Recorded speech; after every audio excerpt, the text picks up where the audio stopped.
Let's laugh at our ancestors disgusting things that were once normal in history. I'll start with the gross and end with the most disgusting hygiene practice in history. Number 1. Pig toilets.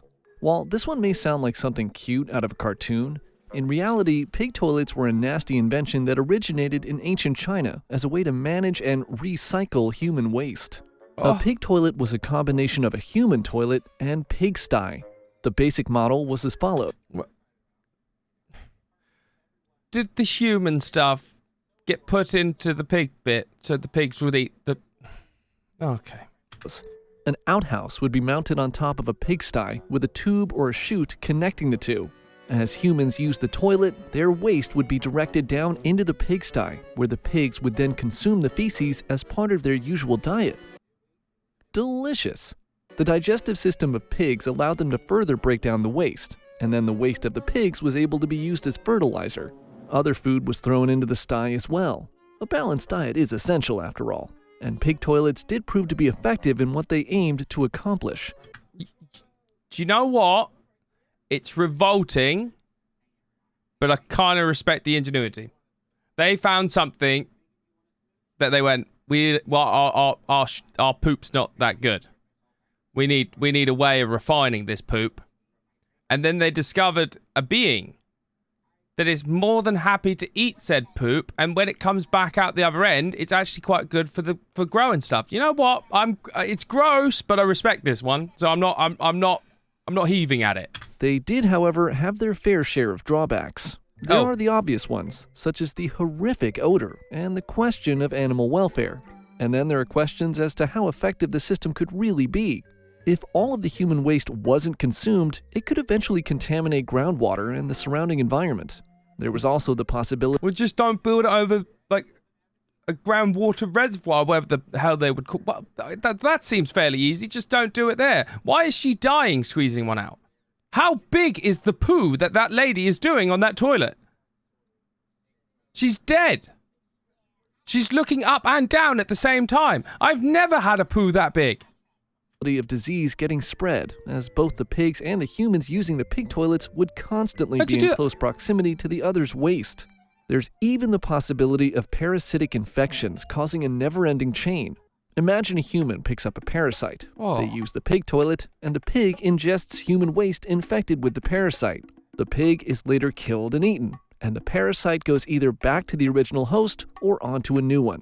The circle of life, it truly moves us all. Yo, I'm pausing too much off rip. I do apologize, but that's why in like religious texts and everything, isn't that why they say don't eat pig? Because of their diet, it was more likely that they'd have parasites. So it went into almost like a religious thing that pigs are gross and you should not eat them because it was more likely, they're unclean. Yeah, they were seen as unclean, but they pretty much are. They eat shit. They eat shit, everybody. While advances in sanitation and modern waste management have led to pig toilets falling out of widespread use, these things have been found in areas of Asia as recently as the early 2000s. I, for one, just have so many questions. Do the pigs know what's really going on? Do they enjoy it? Do they get excited when they see someone walk into that outhouse?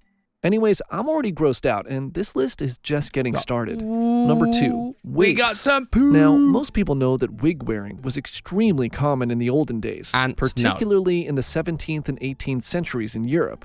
What most people don't know is the fact that these wigs were almost never washed and were frequently a breeding ground for lice and other crawly pests. That's vile. They were usually worn daily, so as part of your morning routine, you would wake up, get dressed, and plop what was essentially a lice nest onto your head, where it would stay for the rest of the day. Wigs were popular for many reasons in Europe during this time period. They offered a solution for people who suffered from hair loss, often due to diseases like syphilis. No, but I think that's quite nice. They went, the bugs don't have any homes, so let me make a mobile home for a bug. You know what I mean? That's nice. W ancestors. You know, we've got nice cozy homes and beds. Why don't we put on a house? Giving them an opportunity to present a sweet hairdo and convince the maiden they brought home from the tavern that they were totally clean, madame. They also let people present different, fancy hairstyles without having to wash or alter their own hair, which was rare in those days. As natural hair was rarely washed, it's not a huge leap to learn that wigs were rarely washed as well. As a result, they became an absolute playground for lice. There were other factors at play too. Wigs were fitted extremely close to the scalp, and the dark, warm environment acted as a mood-setting sauna for the lice to relax in and reproduce. Oh, they were jamming What's in more, there? wigs were sometimes made with animal hair, specifically horsehair, and lice already present on the horses could easily be transferred over directly to the person wearing the wig. Lastly, Okay, so I get that maybe they didn't wash it once they get it. You're telling me that they didn't bother to wash the material before they made it? And I thought you were going to clip me being excited about poo. That was the no, by the way. I actually can't believe it. I've seen dogs roll around in poo. in a somewhat ironic twist, perfumed powders were often used to cover up the odors that would inevitably arise from heavily used wigs. The scents in the perfume would attract more bugs. I get maybe you don't have time to scrub it with shampoo or anything, guys, but you could at least, I don't know, rinse it out in a river every once in a while. Yeah. Number 3, urine as a facial cleanser. We've all been there. You wake up, head to the bathroom, and realize you're out of Neutrogena. But you have sensitive skin and a huge meeting at the end of the week, so you can't afford to You're break in out. a lot of trouble. And you don't have time to run to the CVS. The answer? Easy. Rub some of your urine all over your face. Using urine as a facial cleanser is a practice that, shockingly, has been present in numerous cultures for centuries. Does from it medieval work? Europe to China to ancient Rome. This wasn't a one-off thing. This was a widespread practice that transcended borders. In medieval Europe, urine was used as a facial cleanser simply because many people didn't have access to fresh water and perfumes. Yeah, it's gross. What's the closest thing to perfumed water? The obvious answer is piss. Is it In effective? ancient China, the history of using urine is a little different. In addition to being used cosmetically, urine was a component of traditional Chinese medicine, seen as having properties and elements that helped regulate balance in the body.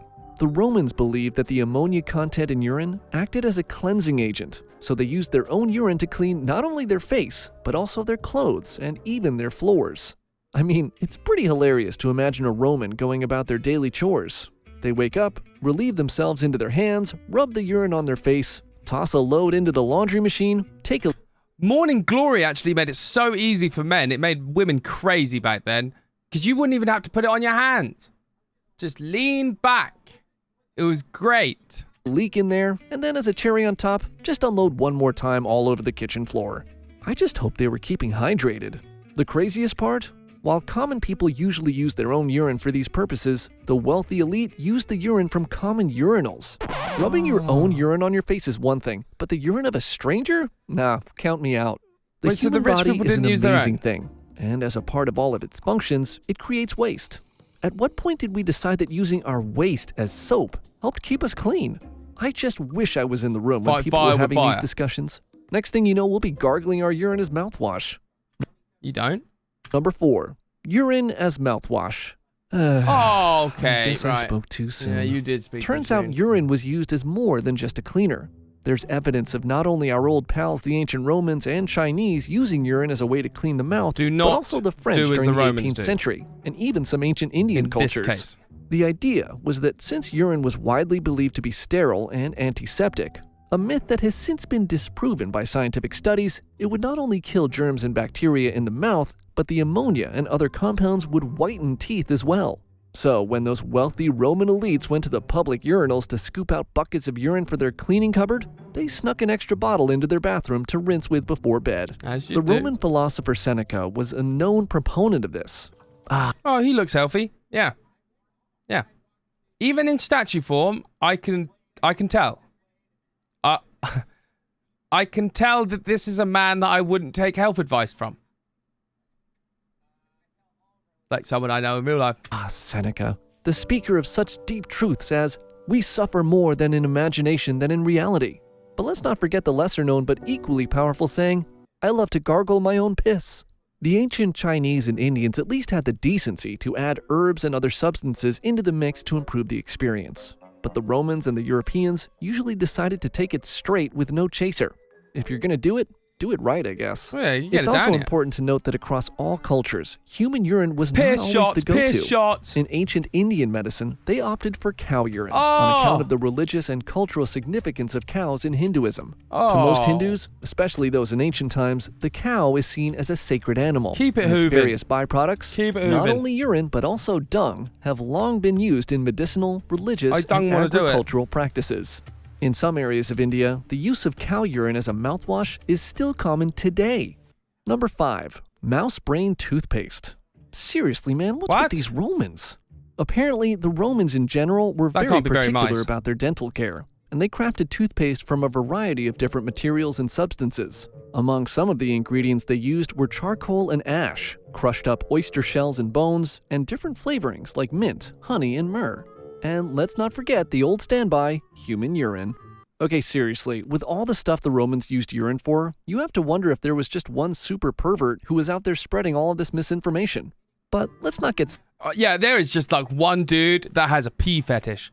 That there is just one dude, and he's like, "Hey guys, it's really good. It's really good stuff. Try it." Just because he didn't want to be weird. sidetracked from the main event here. Crushed up mouse brains were thought to improve the effectiveness of the toothpaste and help freshen breath. Because yeah? nothing says fresh breath like brains and urine. Why not throw in some garlic and boiled egg for good measure?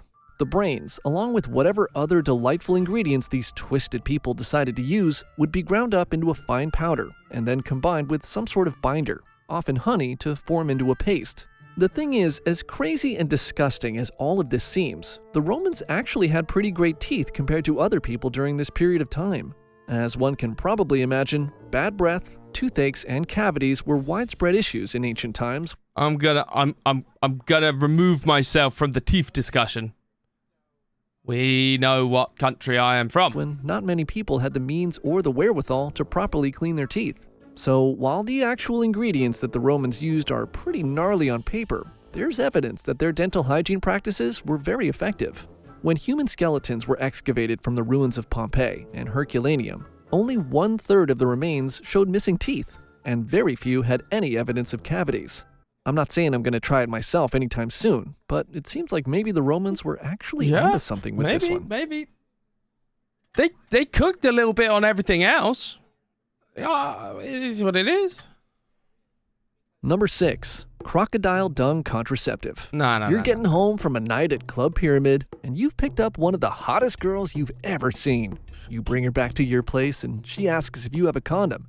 In a panic, you realize you don't. Don't No. worry, she says. I got some crocodile shit with me. Hell Now, yeah. don't get me wrong. I want to practice safe sex as much as the next guy, but it feels like the ancient Egyptians were really reaching here. In the Ebers Papyrus, one of the oldest and most extensive medical texts in the history of ancient Egypt, there are descriptions of several different types of contraceptives, usually either with the goal of creating No, legit. I'm trying to figure There out are what is blurred there. What is being blurred? I feel like it's one of those like ink blot things. Is what do you see? That's not a vagina, is it? It's a uterus. Maybe. Bike handlebars.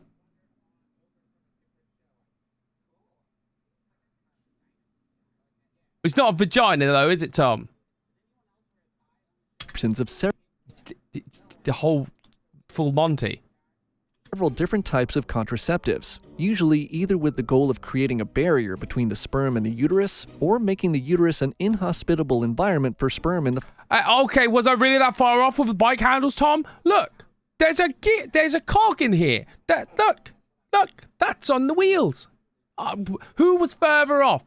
You say uterus, well, you say vagina, I say bike handles. Look at that.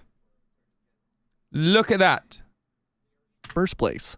The women of ancient Egypt unfortunately got the short end of the stick here, and as a result, they were the ones who had to insert various substances inside themselves for the purpose of avoiding pregnancy. Some of the ingredients used were honey, cotton seeds, gum, soaked linens, and even fresh citrus juice. I feel bad for honey. I mean, I don't need to have to know that squeezing a lime directly in there cannot feel very good.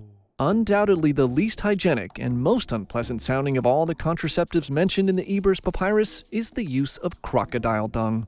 The dung was mixed with a fermented dough made of water and plant materials and was inserted into the to serve as a barrier. Why the Egyptians thought it was a good idea to insert animal waste directly into one of the most sensitive parts of the body, we may never know. But it's believed that crocodile dung was chosen because of its plentiful availability, and also because of the religious and cultural significance of crocodiles in Egyptian culture. You wouldn't want to have sex with crocodile dung, D, would you? Hindus and the cows from before.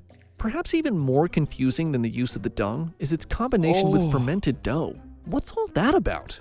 Was it just something that the first doctor had lying around the house? Did he over-ferment his sourdough, then just think, well, I can't just waste it and throw it out? Oh, what the shit? While the decision to include the bread dough is not super clear from historical texts, it may have been used primarily for its texture and consistency. When mixed with the dung, it created a paste that was thick enough to serve as a barrier contraceptive, but also moldable and soft enough to get up in there in the first place. Aside from the fact that this method was most likely not very effective in preventing pregnancy, it was also pretty dangerous. The insertion of animal dung carried significant health risks, potentially introducing harmful bacteria and pathogens into the reproductive tract, leading to infection, causing inflammation, irritation, and the spread of harmful bacteria to other areas of the body. Sure, some guys hate condoms, but this was a contraceptive that was not enjoyable for anyone. Okay. We have watched some videos today.